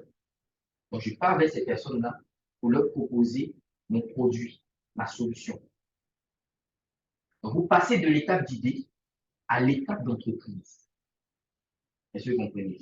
Donc, au niveau de l'entreprise, maintenant, il y a plusieurs étapes. Après l'étape de la conceptualisation du produit, il y a la stratégie à développer derrière le produit. Qui sont les clients? Quel est leur comportement? Est-ce qu'ils seront réceptifs au produit? Est-ce que ça ne va pas changer leur habitude? Donc, il y a toute une étude qui est faite, toute une stratégie qui est développée pour commencer à implémenter et vulgariser le produit. Donc là, maintenant, on part sur le marché. On vend notre produit qui nous rapporte de l'argent et l'entreprise grandit le chiffre d'affaires. Donc ça, c'est un peu le processus de l'entrepreneuriat en partant du constat d'un problème pour arriver à une solution, pour déboucher sur la création d'une entreprise. Donc tout à l'heure, il vous a expliqué un peu le processus de la création d'une entreprise. Donc aujourd'hui, c'est facile. Avec le CPC, on part, on donne des informations, il y a des documents à remplir, on crée l'entreprise. Avant, c'était 24 heures, mais maintenant, bon, je crois, maintenant, le délai est un peu plus long. Donc, on crée l'entreprise et bon, plein de paperasse encore à faire. Donc, ça, c'est le processus pour être entrepreneur. Et se comprendre. Donc, comme je l'ai dit tout à l'heure, ça peut être en lien avec notre domaine d'expertise ou ça peut être en lien avec un problème de la société. Sur ce qui veut devenir entrepreneur. Ok, super. Donc, comme je l'ai dit tout à l'heure, ayez un esprit qui est ouvert. Ok? Ayez un esprit qui est ouvert. Parce que en entrepreneuriat, la solution, le problème, souvent, n'a rien à voir avec notre domaine. Si on n'a pas un esprit qui est ouvert, on peut passer à côté d'une grosse opportunité. Est-ce que vous comprenez? Donc, vous devez toujours vous poser la question pourquoi? Pourquoi? C'est-à-dire, rien ne doit sembler normal devant vous. Pourquoi c'est comme ça? Pourquoi ce n'est pas plutôt comme ça? Il faut toujours vous poser la question pourquoi? Face à une situation, face à un problème, et une idée pour un autre. Est-ce que vous comprenez? Donc, je vais vous expliquer un peu mon parcours. En 2008, j'ai rencontré une organisation internationale qu'on appelle International Education. L'année où je rencontrais cette organisation, ma vie était très compliquée, très difficile avec la famille parce que ma mère n'avait pas de boulot. En même temps, je devais aller à l'école. Elle n'avait pas de source de revenus. Donc, du coup, on était obligé de se trimballer dans des maisons inachevées sans zone courant à Abidjan. C'est pas village à Abidjan. Donc, j'ai vécu dans ces conditions près de 2004, non, de 2003 à 2016. 2003 à 2016, que j'ai vécu dans ces conditions. C'est-à-dire, j'avais jamais eu l'opportunité parce que avant la guerre de 2002, je vivais chez mon père, j'étais avec mon père, et la guerre de 2002 a chamboulé un peu la vie. Donc, mon père, on est revenu sur lui, il est resté à Yamoussoukro, ma mère m'a repris, je suis à Abidjan. Mais ma vie avait connu un tournant, j'étais encore très petit, j'avais 8 ans quand la vie avait commencé. Donc, ma vie avait chamboulé, je me retrouvais dans un nouveau monde, dans un nouvel environnement. Donc, après 2002, j'avais jamais eu la chance de dormir dans une maison propre à nous, qu'on loue chaque fin du mois, où il y a le minimum de vie. Jusqu'en 2016. où je suis allé vivre chez des gens. Est-ce que vous comprenez? Et en 2008, je rencontre cette organisation. Mais en ce temps-là, j'avais beaucoup de rêves dans le cœur, hein. Parce que en 2008, j'avais fait une citation, elle est la suivante: je ne ferai pas partie de ceux qui passent dans ce monde, mais plutôt de ceux qui marquent le monde. Cette citation est signée Samuel Simmons. J'ai fait cette citation en 2008. Parce que lorsque je regardais ma vie, lorsque je regardais tout ce qui se passait, je ne voulais pas me laisser persuader par mon environnement immédiat. Et c'est cette erreur qu'il ne faut jamais commettre. Votre environnement immédiat, les réalités que vous vivez, ne déterminent pas votre avenir. Vous devez prendre le dessus sur toute situation que vous faites. C'est comme ça que naît et se forment les leaders. Donc, pour la petite histoire, même en 2000, dans les mêmes conditions, quand j'étais en sixième, un soir, j'ai étudié avec la bougie, et la bougie a fondu jusqu'à brûler mes cheveux. Jusqu'à brûler mes cheveux. Je ne savais pas, j'étais en train d'étudier, puis j'ai commencé à sentir de la fumée, tout ça. J'ai même pensé que c'était un voisin qui était en train de braiser de la viande de brousse. Et, et puis je continuais. Après, j'ai senti une forte chaleur. Je fais comme ça. C'était mes cheveux qui brûlaient. Donc, c'est pour dépeindre un peu la condition de vie dans laquelle j'étais. Et jusqu'à ce qu'en 2008, le phénomène du broutage commence en Côte d'Ivoire. Il y a des amis qui vont aussi dehors, qui font le broutage, je les regarde. Ils demandent l'argent, on envoie l'argent, tout ça. Mais je ne voulais pas rentrer dans ce genre de vie. Parce que j'avais des rêves. Je veux impacter le monde. Je veux marquer le monde. Et pour marquer le monde, il y a une certaine discipline. Il y a beaucoup de choses à faire. Parce que j'étais persuadé que, ça c'est ma croyance personnelle, j'étais persuadé que Dieu peut inspirer un homme. Dieu peut donner une idée à un homme. Aujourd'hui, si on voyage dans l'avion, c'est parce que il y a deux personnes, c'est ça, les frères Wright, je crois. Deux personnes qui ont pensé qu'il était possible que l'homme s'envole. Et ils ont commencé à faire leur recherche. L'homme peut s'envoler. Si vous allez sur Google, vous allez voir. Et ils font des ailes, ils essaient de courir en battant les ailes. Jusqu'à ce que c'est une de leurs expériences même qui les a tués. Mais par l'idée qu'ils ont eue et qu'ils n'ont pas gardée, qu'ils ont essayé d'exécuter, aujourd'hui, on peut voyager d'un continent à un autre continent en quelques heures. Et souvent en quelques minutes. Au-delà de ces personnes-là, il y a d'autres qui ont inventé. Aujourd'hui, si on a l'ampoule, bon là maintenant on a les ampoules LED, mais avec l'ampoule analogique qu'on avait, les trucs là, c'est grâce à Thomas Edison. Si aujourd'hui on a le magnétisme avec l'électricité, c'est grâce à Tesla. Donc ce sont des personnes qui ont marqué le monde, qui ont impacté le monde. Et leur nom est resté immortel pour le monde. Parce qu'ils ont eu une idée. Donc j'étais persuadé que je pourrais avoir une idée, que je pourrais faire quelque chose. Et donc c'est comme ça que j'ai fait cette citation. Je ne ferai pas partie de ceux qui passent dans le monde, mais de ceux qui marquent le monde, qui est immortel. Et c'est en 2008. Quand j'ai fait cette citation, j'ai soulevé le seau qui était à la maison, il fallait remplir à la bassine à la maison. Parce que je chargeais l'eau sur ma tête. Il n'y avait pas d'eau, il n'y avait pas de courant à la maison. Donc je chargeais l'eau sur ma tête. Et j'étais dans un quartier résidentiel, mais on habitait dans une maison inachevée dans ce quartier. Donc je devais traverser tout le quartier avec l'eau. Les jeunes ici savent ce que ça fait.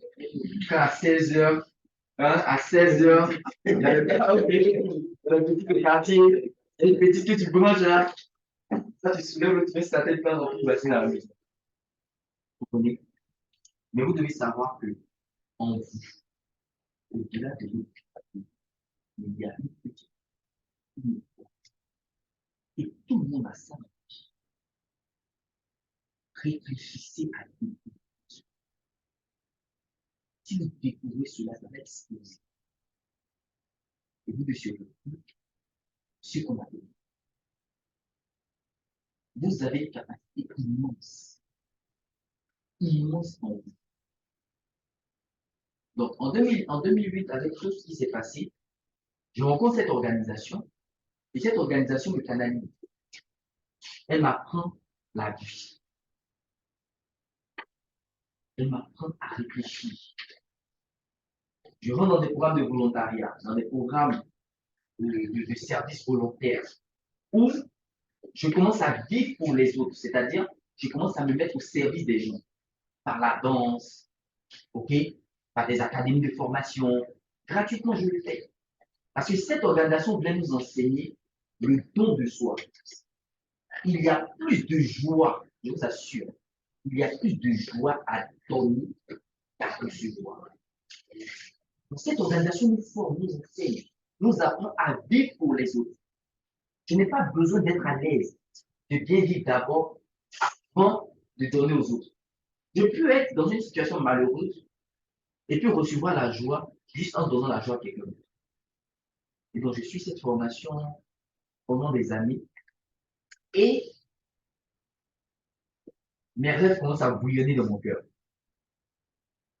Donc, au départ, je voulais être pilote, je voulais faire ceci, mais je veux marquer le monde si je deviens pilote, peut-être le premier pilote ivoirien, mais le premier astronaute ivoirien à la NASA. Donc, je commence à rêver, à rêver, à rêver, à rêver, à rêver. Et pour atteindre ces objectifs, pour réaliser ces rêves, la seule chose que j'avais entre les mains, c'était mes études. Je me concentre sur mes études. Le BPC sur orienté au lycée classique. Le lycée classique, la situation devient tellement compliquée que je suis envoyé chez ma tante à Gonzague. La première fois de ma vie, je dois prendre le bus, le 53 de Gonzague au lycée classique. Un seul 53 qui vient le matin. Situation difficile. Tu arrives à la maison le soir vers 20h, 21h, donc on peut le pouvoir à Gonzague pour 3 jours. C'est compliqué, c'était vraiment pénible. Et je vis dans ces conditions-là. Pendant la nuit, je fais la première petite anecdote. Si moi, je vais être beaucoup entrecoupé comme ça, hein, parce qu'il y a des messages pour que je vous donne. À Gonzague, le bus 53 partait le matin à 5h, 6h, je suis là. Le bus décolle à 6h, donc on arrive à 5h, 5h. Quand j'arrive, je suis à la peu dure. C'est-à-dire jusqu'à, si vous connaissez Gonzague, ceux qui connaissent, il y a, à côté du tout, il y a un terrain. Donc le vent arrive jusqu'au terrain. Donc, ceux qui sont à la queue, naturellement, c'est vous qu'on va pousser pour passer en ce moment avec le Tata national. Dans le Tata. Donc, c'est vous qu'on va pousser qui est là, comme ça, le bus est proche. C'est même pas si le bus va tomber. Et donc, un jour, je rentre à la maison à 21h. Je dis, bon, aujourd'hui, je vais être à la tête du bus. Je voulais voir ce que ça fait d'être à la tête du bus. Donc, je rentre à la maison à 21h. Je mange, je commence à étudier. Minuit, je rentre dans la douche, je me lave. 1h, je prends la route. À 1h du matin. Donc, je prends mon sac à 1h du matin. Je prends la route. Je vais au terminus parce que je voulais être le premier. 1h du matin, j'ai pris la route. Donc, quand j'ai dit que je m'en vais, j'ai dit, tu vas voir 1h. J'ai dit non, je vais à l'école là. Donc, c'était bizarre pour les gens. Mais je voulais être à la tête du vent. Ça dit qu'on ouvre la porte et puis je peux y en avoir. Sorti ce truc là. Chaque fois, c'est quelqu'un qui sont prêts à la tête, quoi. Donc, j'arrive à 1h. Je viens sur l'arrêt ou le 53 au second. Tu viens, je regarde sur le sol, tu vois numéro 1. Ça veut dire quoi? Donc, j'étais étonné, quoi, numéro 1? Donc, je tourne, je vois une gars place. Ma bague ici. Je vais venir. Bonjour, bonjour.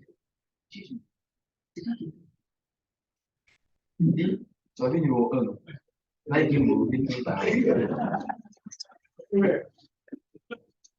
mais toujours là, donc là-dessus que ça fait une déclic. J'ai dit, mais c'est quel monde, c'est quoi? Mais ça m'a donné un enseignement. C'est-à-dire, j'ai commencé à perdre de vue mon objectif. Et c'est très courant chez les jeunes. Lorsque vous avez un objectif, il y a beaucoup de choses qui dépendent de l'action. Je ne vivais plus pour apprendre, voilà, à l'école. Je vivais maintenant pour être à la culture. Est-ce que vous voyez un peu? Donc finalement, si, par exemple, là, si je n'avais pas réfléchi, après, j'allais trouver une autre stratégie. Bon, là, il faut que je devienne, excusez-moi, je ne sais pas s'il y a des fétistes ici, mais il faut que je devienne fétiste. Il y a des fétistes? Non, parce que je ne pas fétiste chez nous. Donc, j'allais changer de stratégie. Comme je viens à Pino, maintenant, je rentre dans la fée ici. Comme ça, la fée, c'est nous, on gère le rang même. Quand nous, c'est nous, on rentre d'abord. Et puis maintenant, finalement, on rentre dans les guérillas, on rentre dans les trucs, on vient courir chaque matin derrière les dieux, voilà, chanter les louanges.